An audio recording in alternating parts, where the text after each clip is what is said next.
Welcome back to the Lanterne Rouge Cycling Podcast. Stinking hot here in Europe in the race in this room for Tour de France Stage 12 from Briançon to l'Alpe d'Huez. This was the stage pretty much used when Carlos Sastre attacked and took 2 minutes in the 2008 Tour de France, but that was in the Pyrenees and the Alps were reversed. This is the end of the Alps, the last Alpine stage before the Pyrenees next week. Would we see action? 166 Ks, the Col du Galibier, the side they descended yesterday, 23 Ks, 5%, descent down the side they came up yesterday, and then they go up the Col de la Croix de Fer, which is 29.1 Ks, 5.2%. Just a nasty long climb, but it's stepped. There's flatter sections, there's steeper sections. It's irregular. Another step descent valley before Alpe d'Huez. 14 kilometers, 7.9%, but that's because of the last sort of 900 meters are a lot flatter. The first 5Ks average about 8.5%. So with Jonas Vingegaard after his massive 3-minute gain yesterday on 2:22 before Pogacar, ahead of Pogacar, I thought it was going to be Skytrain all day from Jumbo-Visma, Benji, but not like. I think how I would approach the stage, or how you do the stage, is you do Skytrain, and then you push hard, you use up your domestiques one by one in a planned fashion. If Jonas feels good and Pogacar has a bad day, he takes another 20 to 30. But if Jonas has a bad day, you're not making the race so hard that he's going to give a minute back too. Exactly. That's how I expected the race to go as well. Rather defensive strategy compared to yesterday, where it was super aggressive from Jumbo, and it kind of started a bit low-key aggressive. Like, I'm not sure how to place it, but there were breakaways trying to form before the start of that Col du Galibier. And in the early parts of that Galibier, like the early shallow gradients, we saw groups get away where we had one Jumbo rider, and I think it was Kruijswijk, by the way, together with Primož Roglic. And I was intrigued personally. I didn't think it was necessary to do that. I think it's more, if I had to guess why they chose to play around with Roglic and see if they can get him in the breakaway, I'd say that it's more related to the team dynamic and giving him something back for throwing away his GC yesterday in that regard. What was your feeling about it? I thought, I mean, we said this on the LRCP Zwift Club group ride, which we did during the Alpe d'Huez stage today. So make sure you join the LRCP Zwift Club and follow at Lanterne Rouge CP on Twitter, because that's more of an ad hoc functionality where Benji and I say maybe that morning or the night before, hey, do you want to get on Zwift together?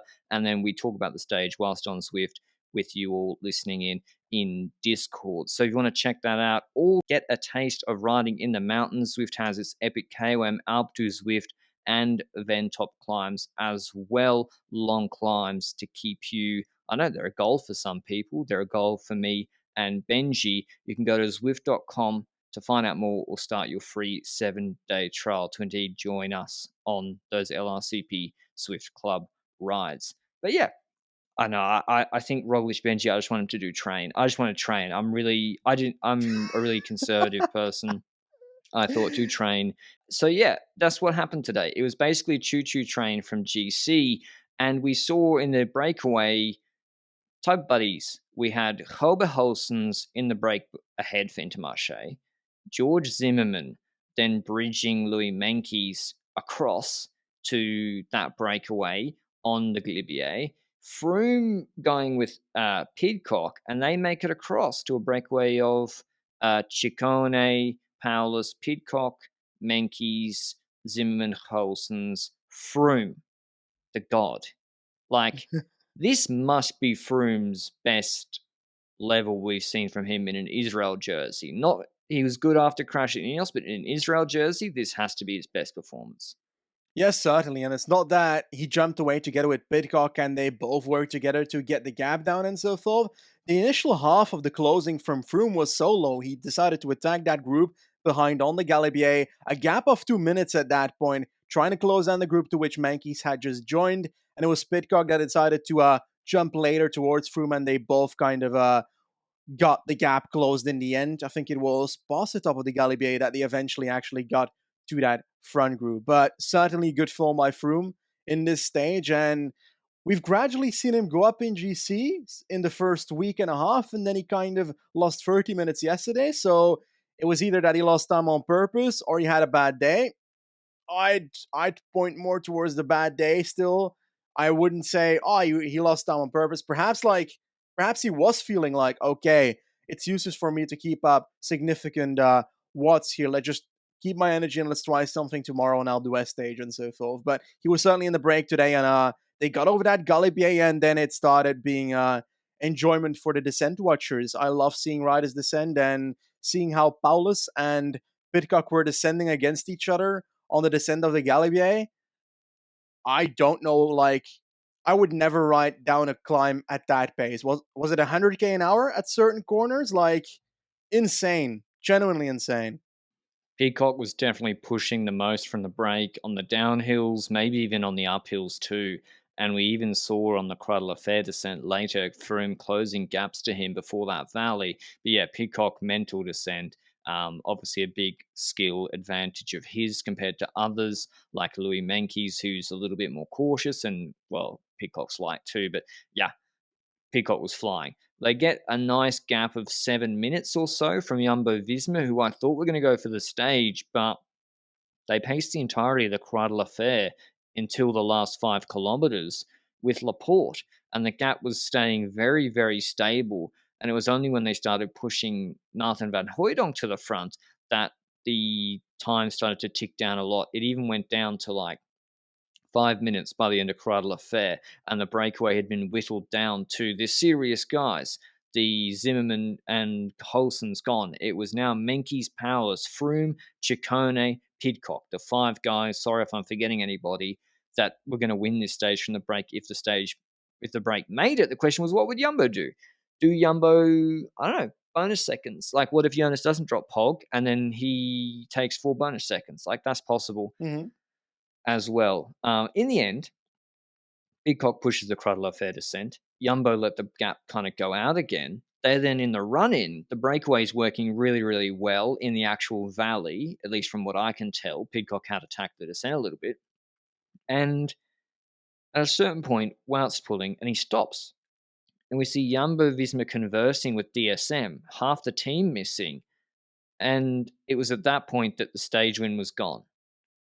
Yeah, certainly. I thought so as well. And it was Benoit solely pacing from that point onwards in the valley after basically Van Hooydonk and Laporte spent themselves on the first 2 climbs, Van Aert a tiny bit at the top of Croix de la Fer. So some riders already spend energy when it comes to Jumbo, but in that valley, solely Benoit was pacing. Dutch TV reported that that incident that you're referring to was something related to either Roglic having a bike change, which I wouldn't understand why the team was pacing at that point, was dropping for him because he's technically a domestique now.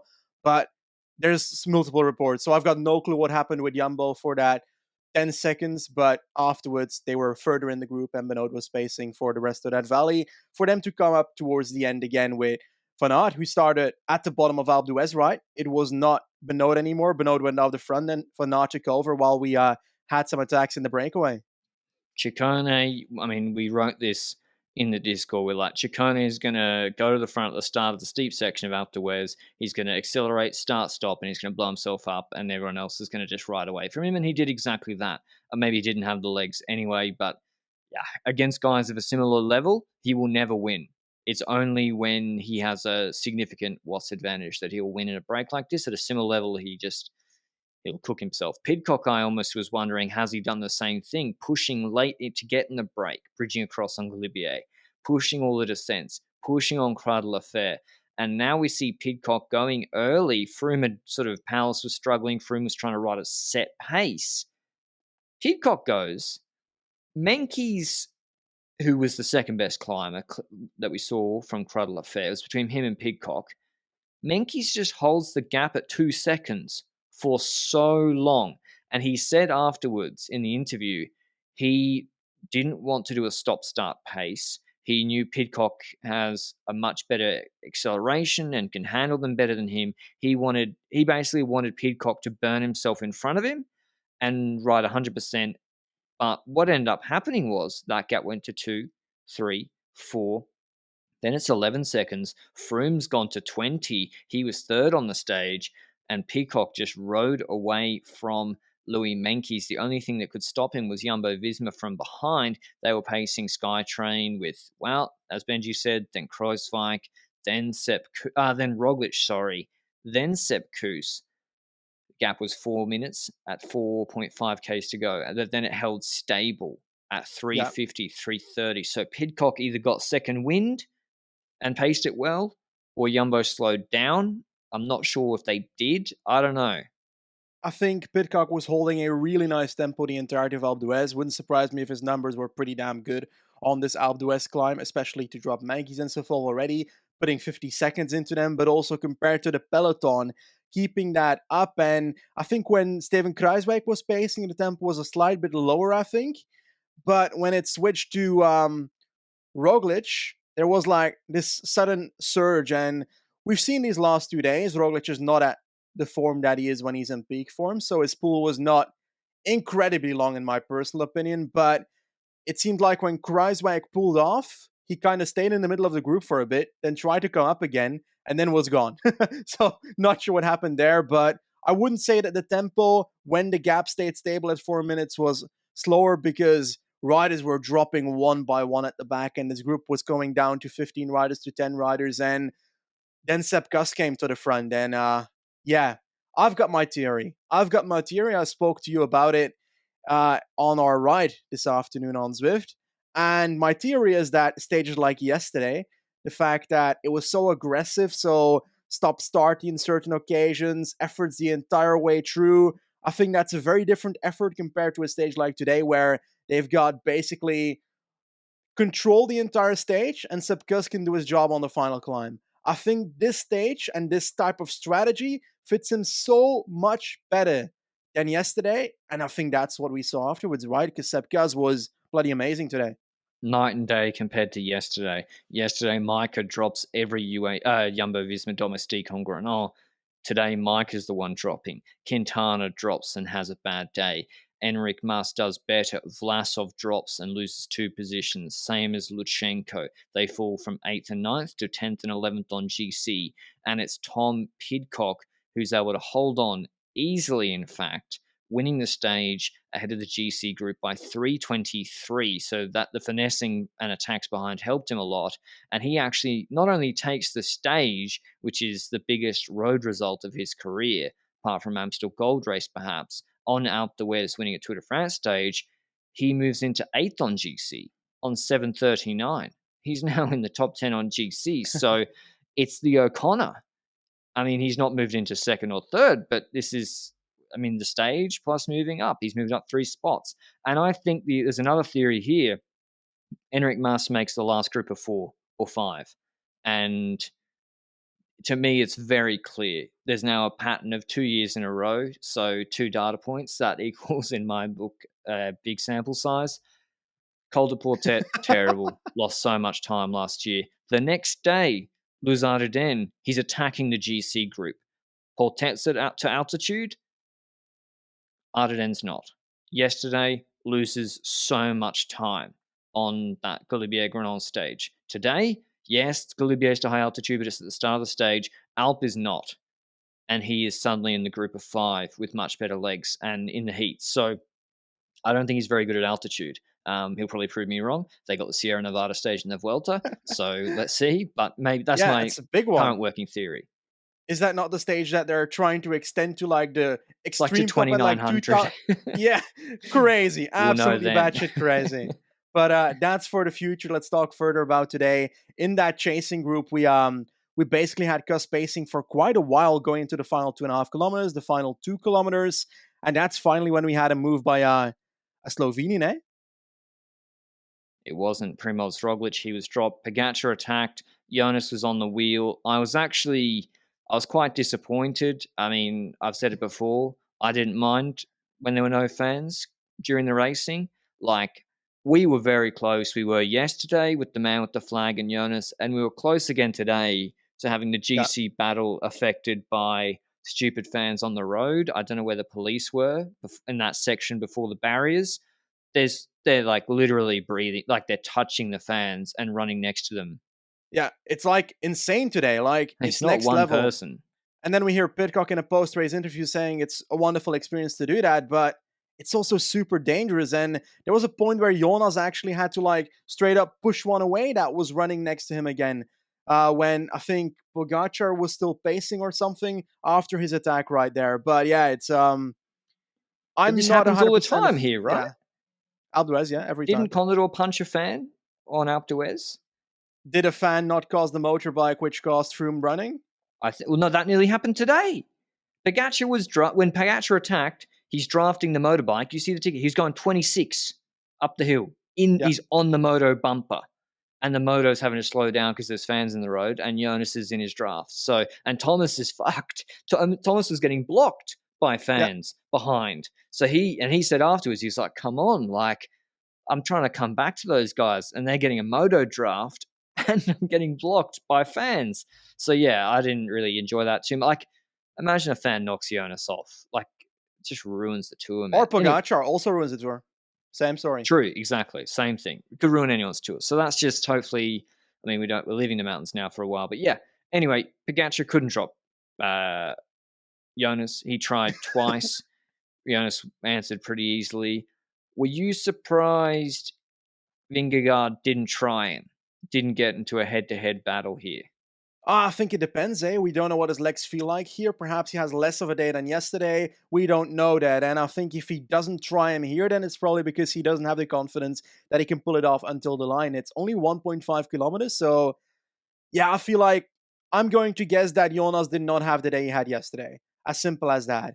Because when we see Jonas and Pogacar, both of them together after that attack by Pogacar, Jonas doesn't instantly like take over, and it takes a while before Jonas goes to the front and starts pacing for a bit, which I didn't think was necessary, but it was a slow pace because he looked behind, he saw that Maz was right there. When Thomas came back to the front group of those two riders, Pogacar and Jonas, we had Maz behind with Kuz on his wheel the first time around.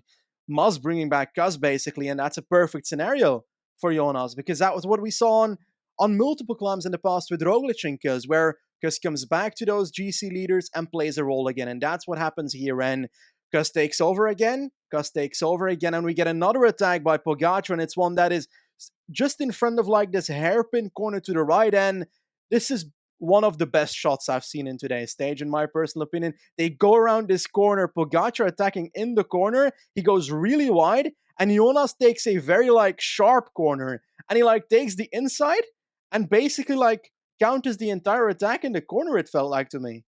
Jonas's handling is really, really good, except for when he's crashing uphill and knocking out Vlasov in Basque Country. But yeah, he And like he's a Aguirre. and his Aguirre, true. He undercut the corner and just slid right onto Pogacar's wheel. It was perfect.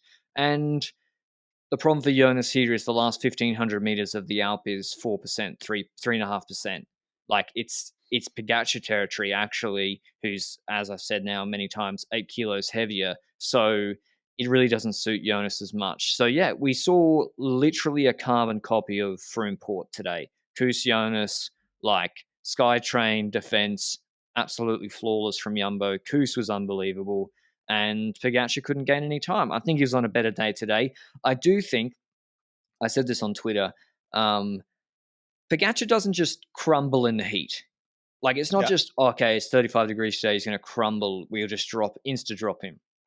You have to, like, today was a very ordered, stable stage. Domestique's deep into the race. They can go to the car, get you ice socks whenever you want, get you bidons whenever you want. Very stable. You don't miss a feed, you don't miss a bidon. Yesterday was the opposite of that. And it's what Benji said about Koos, polar opposite stages. Today, he can, okay, it's hot, but have Jumbo made the race super hard before? At the end of Crowd Fair, yes. Before, no. Have they paced at a decent tempo, but not nuclear on Alpe d'Huez, particularly on the steep sections. It was with Wout. So he can survive that. He can try things. We saw on her feet, like he can survive on those sort of climbs, even if it's hot. So I wasn't surprised to see him attack today. I wasn't surprised to see Jonas mark him. And as you said, like, yeah, Jonas, if he attacks, that's sort of playing into Pogacar's strategy. He has a nice buffer. Like, Pogacar's the one that has to take the time. But yeah, here's the stage. Pidcock winning, 48 seconds ahead of Lee Menkes, who was a bit crushed at the end, but a great result from him. Froome third on 2:06. That's his best result in a long, long time. Powell's fourth. Froome third on Alpe d'Huez stage, even though from the break. That's crazy. Powell's 2:29. Pogacar 3:23. He wins the sprint, although it's for no bonus seconds, ahead of Vingegaard and Thomas. They sort of closed to the barriers. Thomas wasn't very happy about that, although it didn't cost. Thomas was winding it up, but it didn't cost him. There's no bonus seconds. Mas gapped in the sprint on 3 seconds. Koos with him on 3:26. Ciccone on 3:32. I don't know what it is with the Italians. He started leading out the sprint for them. Bardet lost about 20 seconds on 3:42. Yates another 20 on 4:01. Gaudu another 15 on 4:17. Quintana a bad day. 4:44 recovery no good. And Vlasov on 6:06 lost about 3 minutes. So Thomas moves into third, Pogacar into second, Bardet moves into fourth, and they both have a much superior TT than him. So he needs to gain at least a minute. Quintana moves from fifth to sixth. Yates gets dropped, but still moves into fifth. Gaudu stays where he is on seventh on 4:07. Pidcock eighth, as I said. Then Mas, Vlasov, Lutsenko, Kruijswijk. He doesn't care, but Kruijswijk could easily top 10 this tour. If he was on an Intermarché, easily could top 10 this tour. Yeah, it's kind of irrelevant though, like it shows that he's strong, 100%. That's for certain. And he's consistent over the time compared to Kuss, for example, who's also in the top 20, by the way, despite not being perfect on a stage like yesterday and so forth. But it's a bit irrelevant when it's in the team of Jumbo. But I agree, if he's in a different team, he can achieve that. But I want to talk about Thomas. Like, imagine if Netflix wanted to get the best bloody footage of this Tour de France, they would get a GoPro on the bike at the front of Geraint Thomas, and they'd have a front row seat to every spectacle between Pogacar and Jonas. Like, it's next level, right? What that guy is experiencing from like the first row. Yesterday is the crazy attacks with 65k to go. Today on Alpe d'Huez, he's just like always riding just behind them.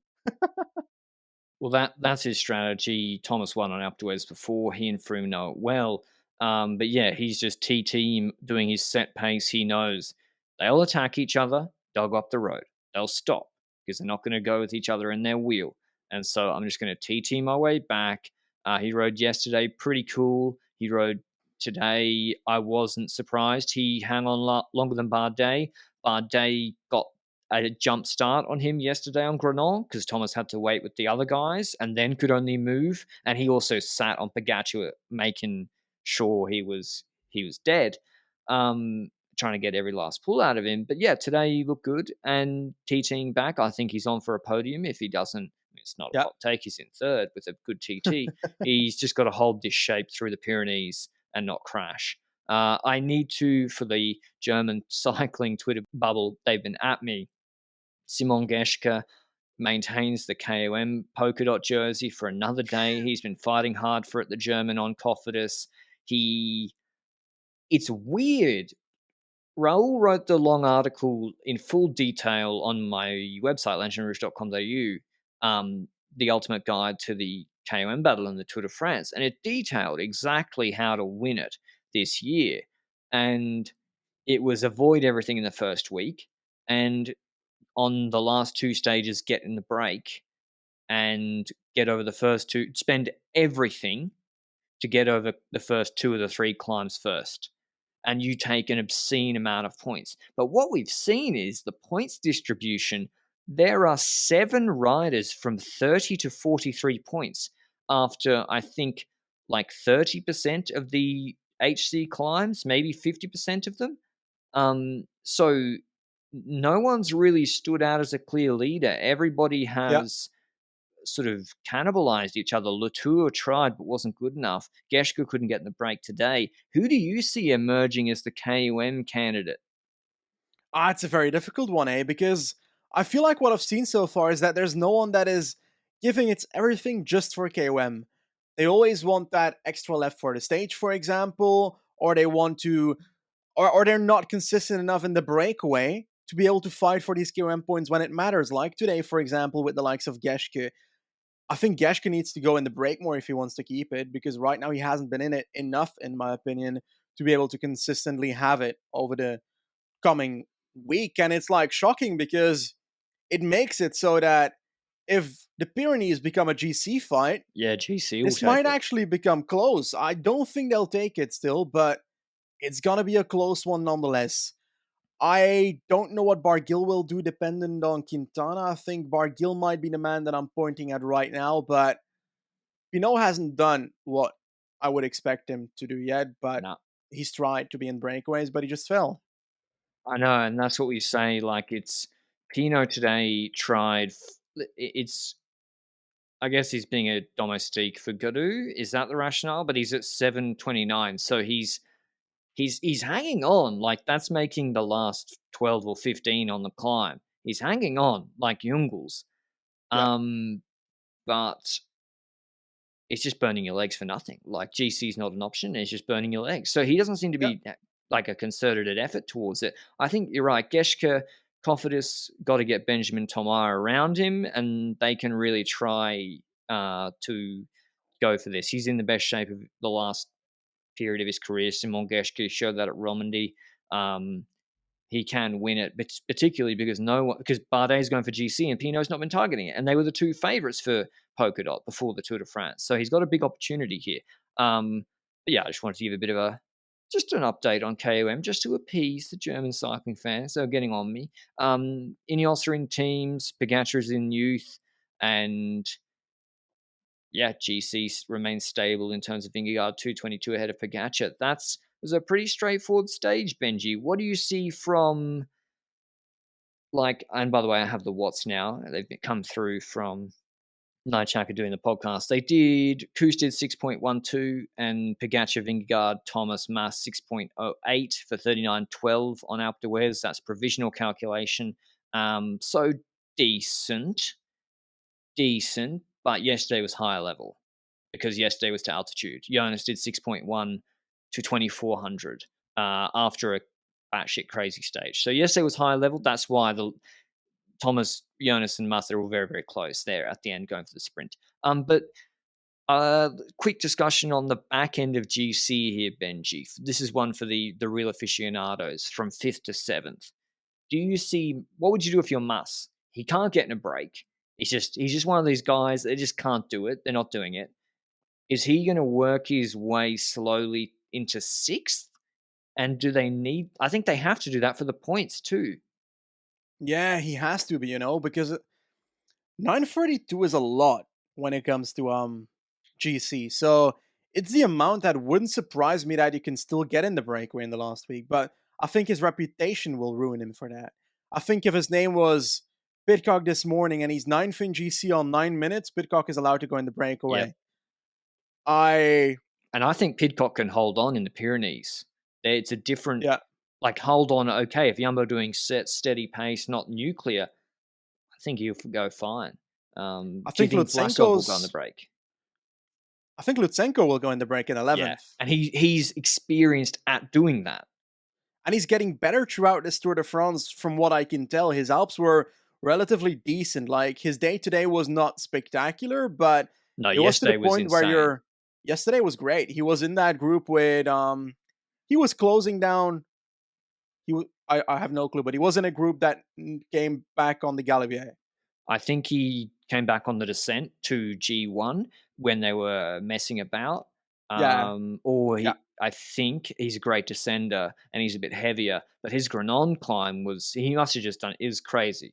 Like, I didn't know he would have that in the legs. It's almost better than his performance last year where he was, I don't know, on the Ventoux stage, Benji, hard stage. He was there in last 6 Yeah. on Ventoux last year when Kviato was launching it. By the way, about that stage, Wout van Aert won that stage. Today, Pitcock wins the mountain stage. This is the second year in a row that the current cyclocross world champion wins a mountain stage, one of the bigger ones in the Tour de France. So if Van der Poel wins it over the cyclocross off season, then he's winning a mountain stage next year. I think he might. Like Van der Poel's climbing looks like it's improving. Yeah, like his Giro climbing is really good. He just ran into some guys who were showstoppers. Vlasov, yeah, I don't know, struggled on the long climbs again. Godu's just going to hold on to position. Quintana's going to hold on. Yates will ride for himself. He won't burn his position for Thomas. It's just going to be survival for that sort of Yeah. 4th to 10th range. And a bad day for Bard. Well, not a bad day, but less day for Bardet today.